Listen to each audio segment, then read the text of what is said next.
विचार गरेर मात्रै मेरो चाहिँ नदेखाउनु न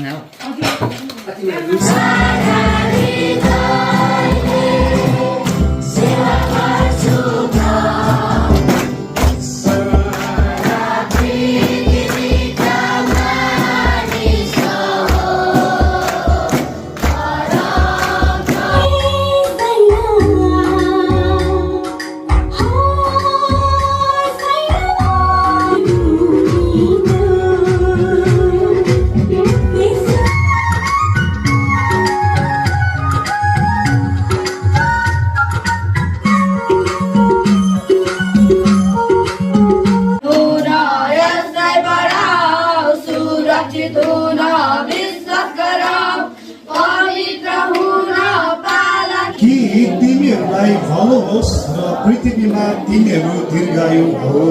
आमेन। गर्दै गर्दाखेरि बाइबलले के भन्छ?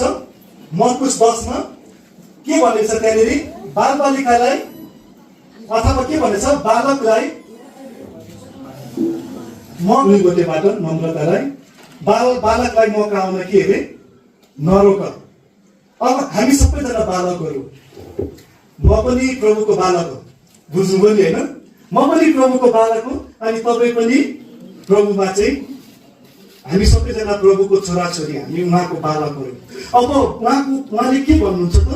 तिमीहरूलाई मकाउनलाई कसैले पनि नरोक। छेउमा बस्दा मात्रै, आमा बुवा छेउमा बस्दा मात्रै होमवर्क गर्ने अनि आफै मात्रै जान्ने जस्तो गर्ने गर्नु हुँदैन। बुझ्नुभयो? यो कुरा गर्नु हुँदैन। तपाईँ र मैले हाम्रो आमा बुवालाई आदर गर्नुपर्छ। भन्दाखेरि उहाँहरूले जुन कुरा भन्नुहुन्छ हामीले आज्ञा पालन गर्नु पर्यो, हामीले मान्नु पर्यो होइन? हाम्रो आमा बुवासँग झर्को मान्नु भएन, हाम्रो आमा बुवालाई हामीले कराउनु भएन। हात उठाउनु, सबैजना लाग्नुहुन्छ। आमा बुवाले भनेको नमान्नेले हात उठाउनुहोस् त।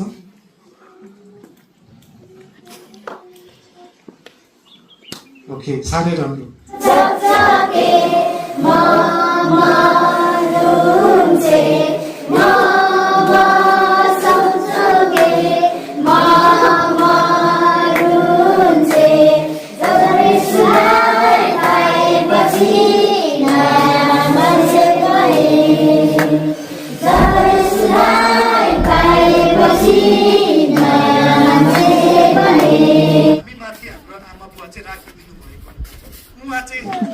होइन, पहिले तपाईँ ज्ञान खेल्दै गर्दाखेरि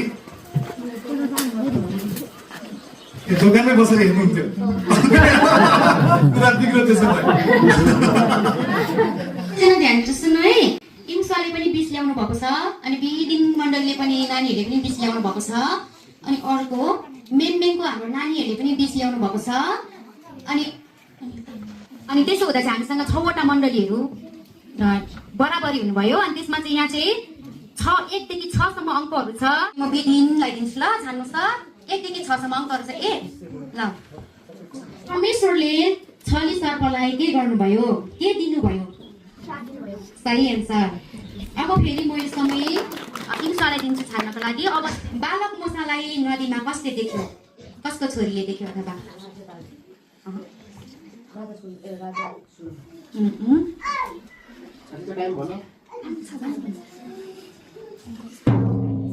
परमेश्वरले कहिले पनि नगर्ने कुरा के हो? सही एन्सर।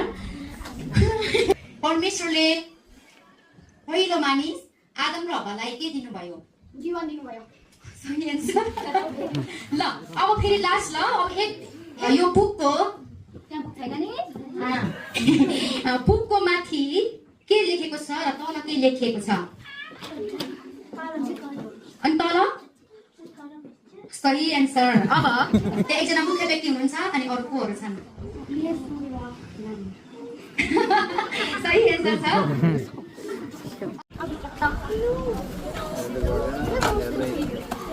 लु टिफिन सक्यो, टिफिन सक्यो। हालेलुया, आमेन, हालेलुया। सम्पूर्ण नाममा प्रभु येशू ख्रीष्टको नाममा जय मसीह। हाम्रो आजको विशेष सुरु गर्नेछौँ अनि सुरु गर्नुभन्दा अगाडि चाहिँ हामी सुरुको प्रार्थनाद्वारा हामी सुरु गर्नेछौँ अनि हामीहरूले त गीत गाउँदै हुनुहुन्छ मलाई जहाँसम्म लाग्छ हामी एकदमै नाच्नको लागि मन गर्दैछौँ जस्तो लागिरहेको छ त्यो भएको कारणले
हामीले बालबालिकाहरू चाहिँ कसरी परमेश्वरको मार्गमा वृद्धि हुन सक्छ अथवा बढ्न सक्छ भनेर मैले भनेको थिएँ र यो सेसनमा हामी बालबालिकालाई किन ख्रीष्ट येशू चाहिन्छ यो विषयमा म तपाईहरुलाई केही कुरा राख्न चाहन्छु।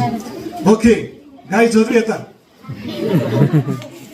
अल्फ्रेड तपाईँ परमेश्वरले सहायता गर्नुभएको होस्, तपाईँ ख्रीष्टको गवाई बन्नको निम्ति, तपाईँ ख्रीष्टको निम्ति जिउनको लागि तपाईँ परमेश्वरले सबैजनालाई सहायता गर्नुभएको होस्। प्रारम्भिकमा 25वटा पुस्तकहरू त्यहाँभित्र छ नि शीर्षकहरू। अनि प्रारम्भिक कको पाठ 1 मा सबैभन्दा सुरुमा लक्ष्य र उद्देश्य भने लेखेको छ। अनि प्रारम्भिक क पाठ 1 को लक्ष्य र उद्देश्यहरू के हो त प्रारम्भिक ख को पाठ 1 को लक्ष्य र उद्देश्य के हो? प्रारम्भिक ख को पाठ 1 को लक्ष्य र उद्देश्य के हो? अब 4 र 2 रहेको छ। अब छाड्ने बेला फेरि यता इम्सा गर्दै किनभने अहिले हामीले बिगिनबाट सुरु गरेको ल 2 मा यसो ल प्रारम्भिक क पाठ 17 मा कुन बाइबल पद राखेको छ? अब बिदिन क्लास रहेको 4 नम्बर हो ल सुन्नु ल प्रश्न पाठ खबाट ल तपाईलाई त्यसको उद्देश्य र लक्ष्य के लेखेको छ त्यहाँ? 2 टिप्नु हुने, दोस्रो बन्नु हुनेछ, 3 टिप्नु हुने, तेस्रो बन्नु हुनेछ ल। एकजना आएर टिप्नु होला, एउटा टिप्नु अनि यता निम्न दिनु ल, निम्न दिरा एकजनाले दिएता हुन्छ। तपाईँ पनि आफै स्वयं बसेर हेर्नुहोस् ल। एक हात पहिला एनले दिने हैन, एनले आफै हेर्नु देखाउनु पर्यो एनलाई पनि ल।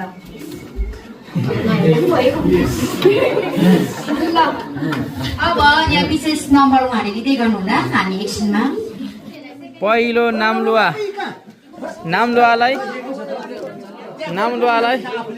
यो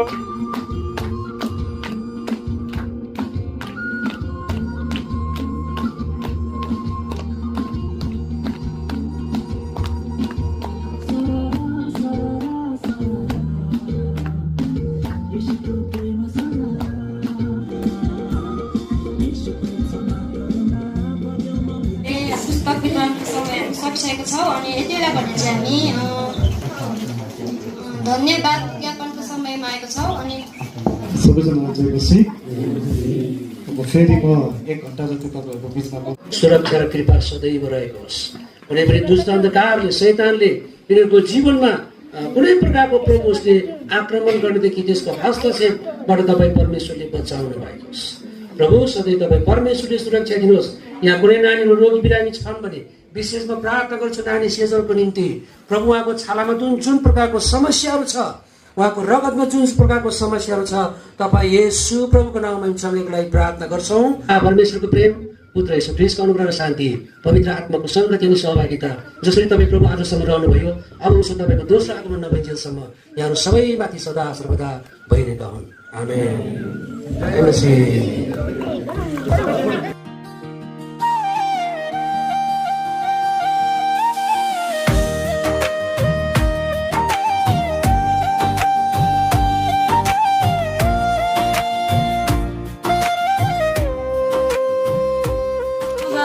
बाल समितिको शिक्षकहरूले नि